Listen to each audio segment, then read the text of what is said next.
Good day, fellow students in ERM 598, Environmental Leadership. My name is Chuck Hardman, and my virtual tour today is on mitigation and conservation properties in California, although this technique is done in multiple states and at the federal level.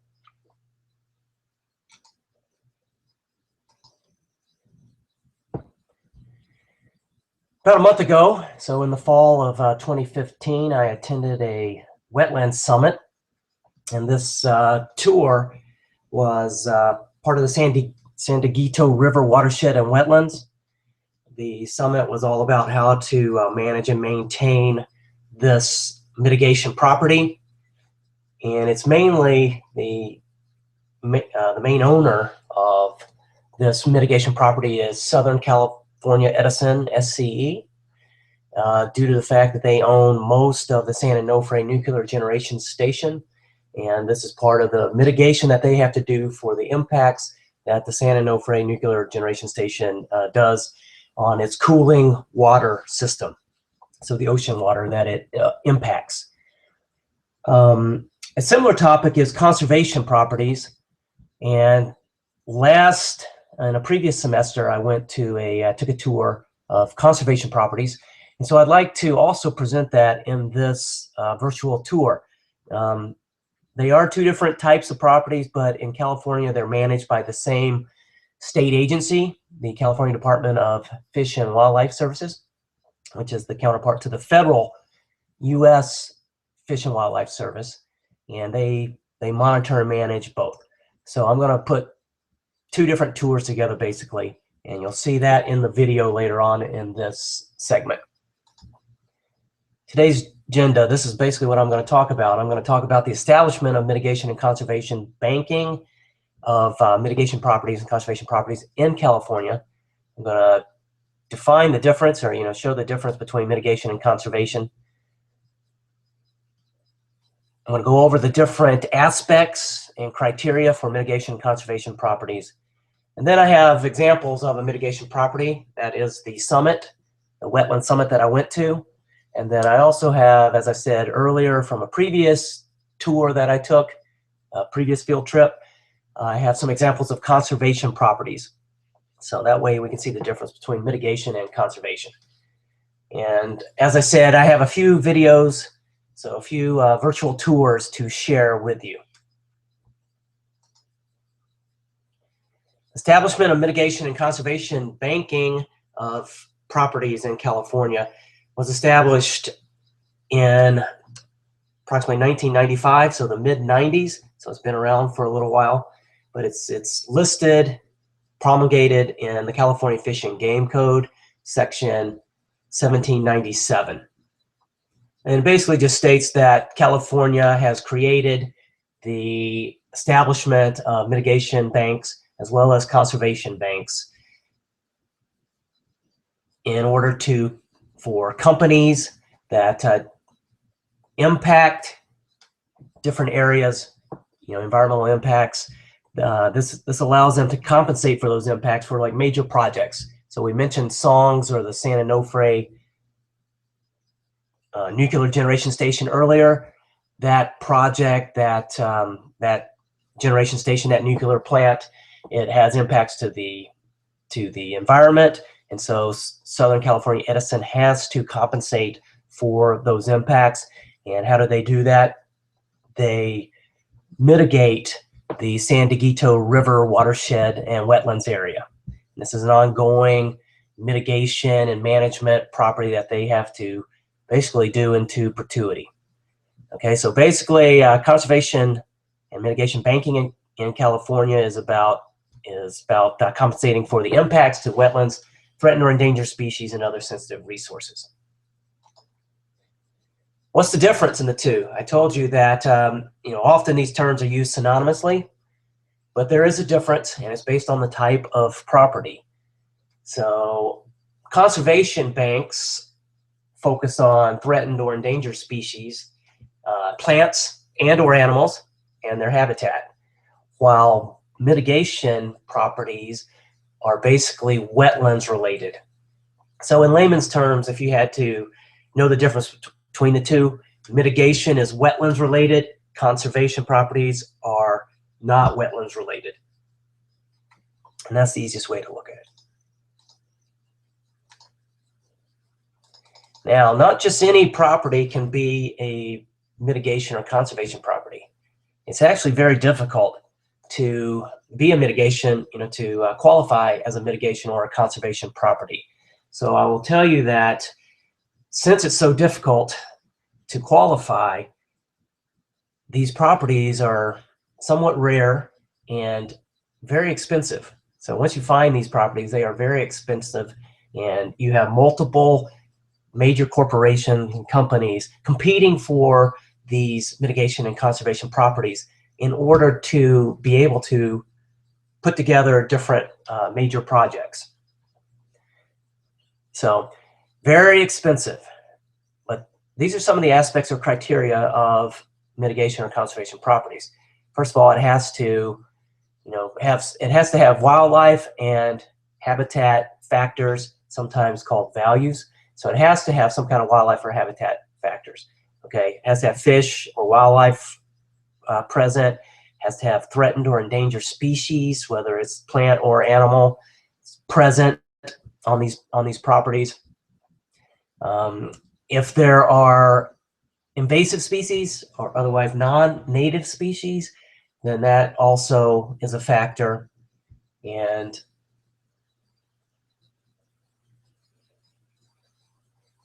then the last thing is basically site and resource viability. So how long can a company manage and maintain that property for a benefit?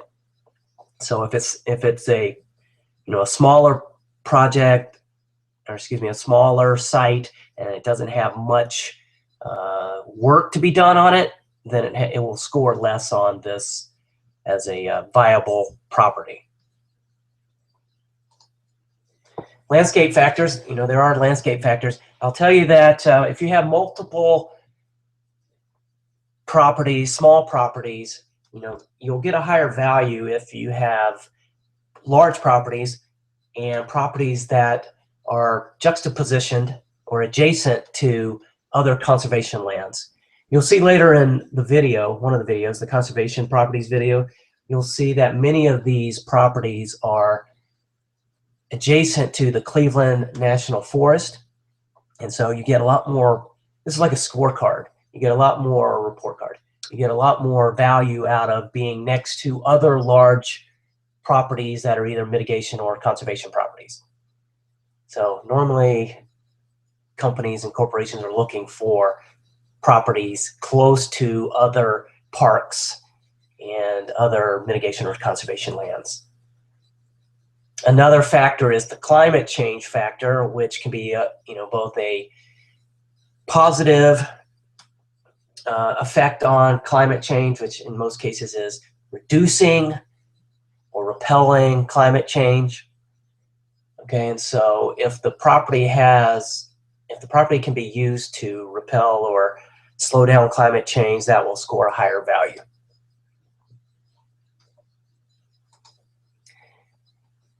And lastly, there are management factors. There's other, as part of management factors, you have either historic or cultural preservation.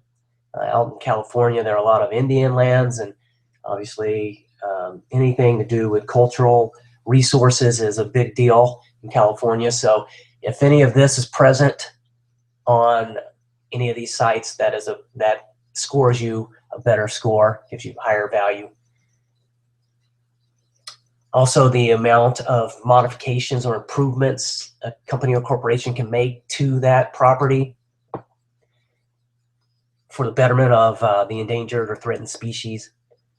Also, if there's any kind of contamination or remediation that is needed or required, then that will give you a higher score, obviously as long as you remediate and clean up the property. And other stuff is encroachment, urbanization. If you can align with other mitigation and conservation properties and be close to that, you're increasing the amount of land that will be saved as a natural environment. So if you can basically prevent urbanization of these properties, then the higher your score will be. So that's just a snapshot of some of the factors or values or criteria to be a mitigation or conservation property. And once again, this information I'm pulling from my source was Bank Site Selection Considerations, which I retrieved from the site www.wildlife.com.gov. And it's basically talking about it's the California Department of Fish and Wildlife Services website, and so there's a lot of information on that site.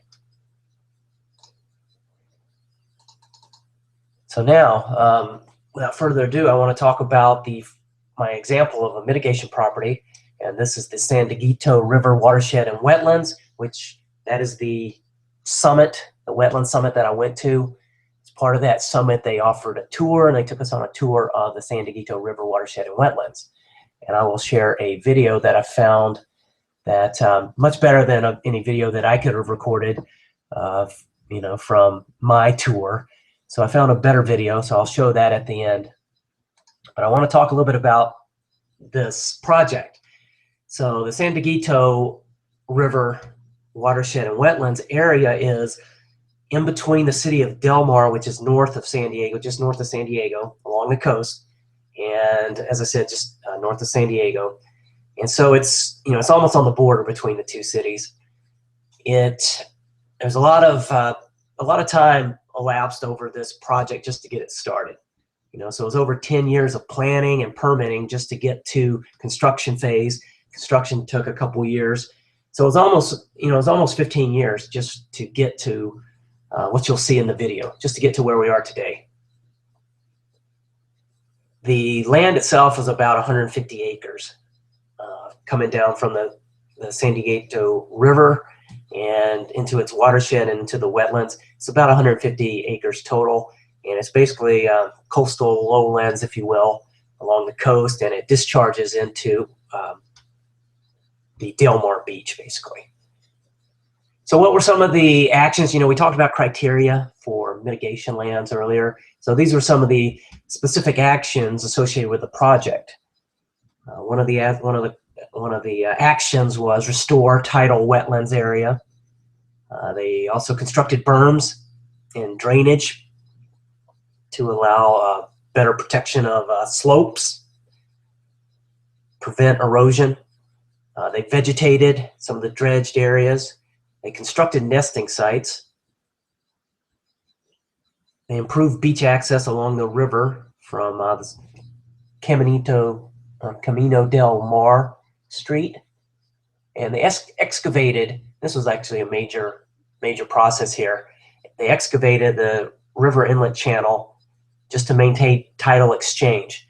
So over, I think it was, over the years that filled up, and basically it has to be dredged every so often. But the first time they did it, it was just massive. It was a massive project to create this channel, to dredge this channel and remove all this tidal buildup. So just going along the segue about that excavation, 200 million cubic yards. That's how much they removed from the river channel inlet. And just to put that in perspective, that is, depending on the size of the stadium, but that's anywhere from 50 to 75% of a standard pro football stadium. So just imagine that, how much dirt was removed, dredge material was removed from this river channel. So as I mentioned earlier, this is required to offset the impacts or the potential impacts on marine life caused by the San Onofre nuclear power station, mainly their ocean cooling system. The cost of this project was approximately $90 million. Most of that was funded by SoCal Edison, because they're the majority owner of Songs. But they did have there's some other donators that provided money to help with the project. But most of it was incurred by SoCal Edison. Okay, and what's the ongoing requirements? Well, SoCal Edison has to continue to monitor and maintain this area. And so some of the normal O&M type requirements are planting, weeding, erosion control, dredging, etc. That dredging thing, as I said, is a massive and major project each and every time they do it. So I have two aerial photos to take a look at just to give you a reference point, and from there we will move into conservation properties. And at the end, though, you'll see this area in the video. All right, so here's an aerial photo.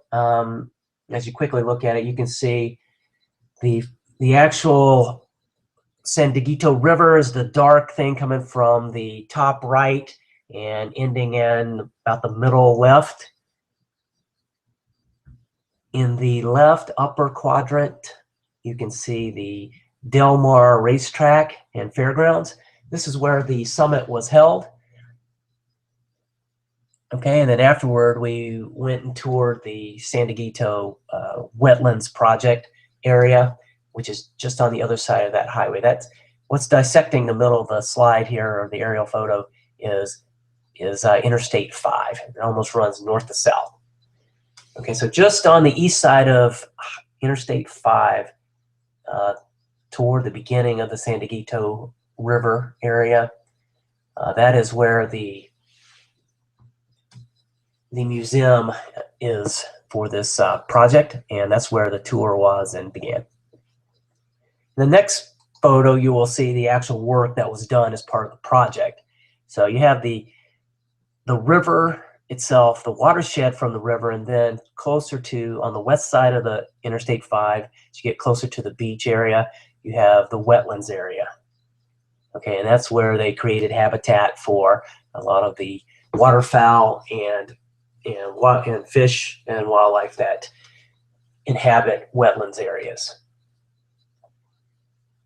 Okay, switching to conservation properties. So I have some example conservation properties. As I mentioned earlier, this was a tour that I took a semester or two ago, and I visited several properties. There are quite a few properties in the video. I probably have visited 4 of the properties, but there's quite a few properties. But you'll get the idea in the video. And I have a couple, basically I pulled these from some fact sheets I was able to find on these properties, in addition to taking the tour myself, and I just want to run through those quickly. So conservation property, as we discussed, similar to the mitigation properties, are properties that are used to offset environmental impacts from major projects. And so San Diego Gas and Electric had a major project that took multiple years of planning and permitting, just like that San Dieguito Wetlands project. And the actual construction of, this is the Sunrise Power Link is a major transmission line. And it was built to connect the San Diego grid to renewable energy out East County and into Imperial County to connect wind and solar farms to bring in renewables to the San Diego power grid. Okay, but still, even though it's doing a good thing, it's connecting to solar and wind renewable type energy sources, it still requires mitigation and conservation. And so what was the difference we mentioned earlier between mitigation and conservation properties? The difference is wetlands versus non-wetlands. So these properties are inland, okay, away from the ocean, away from lowlands, so away from wetland type areas. And so they will be called conservation properties, right? Non-wetlands properties. So the first one, even though this is on a watershed, it's still not a wetlands. Okay, and so the first property I want to talk about is the San Diego River watershed, and it is approximately 266 acres, and it's located between the towns of Ramona and Julian, which are within the Cleveland National Forest. As I mentioned earlier, if you can be adjacent or juxtaposition with national parks or state parks or local parks, you get more bang for your buck. So this one is actually within the Cleveland National Forest. Okay, and it has approximately 25 different sensitive or endangered wildlife species. So I have a few pictures of the different species. And from left to right, you have the Arroyo toad, the leaf-spells vireo, the southwestern willow flycatcher, the coastal California gnatcatcher. That's a big endangered species here in California. And then 12 sensitive or endangered plant species, including the Clarkia and the western sunflower. The next property I want to talk about is the Oak Ridge Ranch. It's almost 450 acres, and it's located between El Cajon Mountain and El Capitan Reservoir. It includes rolling grassy meadows and highland habitat, and it supports a number of sensitive animal and plant species, including the gnatcatcher, as mentioned earlier in that other property. The golden eagle. We have several golden eagle that have been sighted and monitored in this area. There's a nesting ground on El Capitan, which is the El Cajon mountain system. Moreno currant, the yellow milkvetch, and the Engelmann oak. Engelmann oak is a oak tree that only grows in East San Diego County. Okay, so the following, we mentioned El Capitan. El Capitan is the face of it's a large boulder face, granite face in the El Cajon mountain range. It's this area is 80 acres, and it's located east of El Capitan Reservoir, which is also in the Cleveland National Forest. It includes chaparral, coastal sage, live oak, and other sensitive plant species, including the Moreno currant, which we mentioned on the previous slide, as well as the Monardella. Some of the potential endangered species or sensitive species are, once again, the California gnatcatcher, and it is near the golden eagle nesting site that we mentioned on the other slide. You can see the El Capitan Reservoir in the picture to the upper right. All right, the last property I want to talk about is Descanso Junction. It's 66 acres, located also within the Cleveland National Forest. We talked about Cleveland National Forest. Yes, it is a large national forest in San Diego County, and it covers and connects almost from one end of the county to the other. It's amazing how large this national forest is.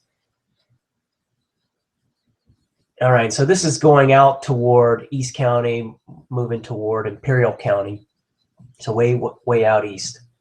All right, so it includes colorful spring wildflowers, number of rare plants, and once again, it's got the Engelmann oaks, but it also has the Hermes copper butterfly, which is a threatened butterfly that lives in this area, and it mainly feeds on certain plants that are indigenous to this area.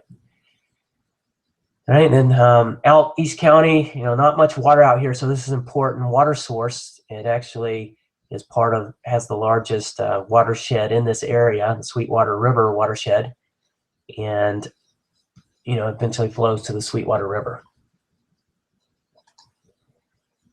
Okay, so that's just a quick look at mitigation, the facts and figures behind mitigation properties and conservation properties. And I really want to just go ahead and turn it over to the videos, but you will have to click on this video. So if you click on this link, it'll take you to, I have 3 videos there for your viewing pleasure, and then they'll talk a little bit about the wetland summit that I attended, and it will also go into detail on the San Dieguito River Wetlands Restoration Project, and then it'll also go into a kind of a long video about the different Sunrise Power Link conservation properties. So before you do that, let me just close with, I want to thank you for viewing this, and I hope these slides and these videos are a benefit to you and your learning experience. I know it was good for me. I enjoyed doing those tours, and I learned a lot on those tours, as well as doing some of this research. Now, this is not just done in California. This is done in multiple states, as you can see in the photo here, or the snagit here. And so I recommend that you check this out for yourself. So this is done on the federal level as well as on state level in other states. But anyway, more information is available at the U.S. Fish and Wildlife Service, their website. So this link will take you to that. And then also the U.S. Army Corps of Engineers has a lot of work. They do a lot of work with mitigation properties.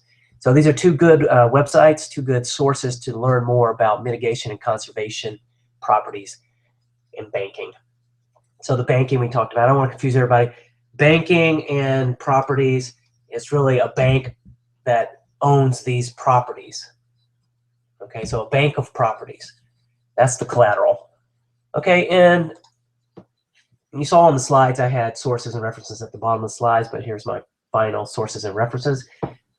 If anybody wants to further research this topic, they can do so. So once again, thank you very much. I enjoyed this research and doing these tours, and I hope they were a benefit to you. Thank you.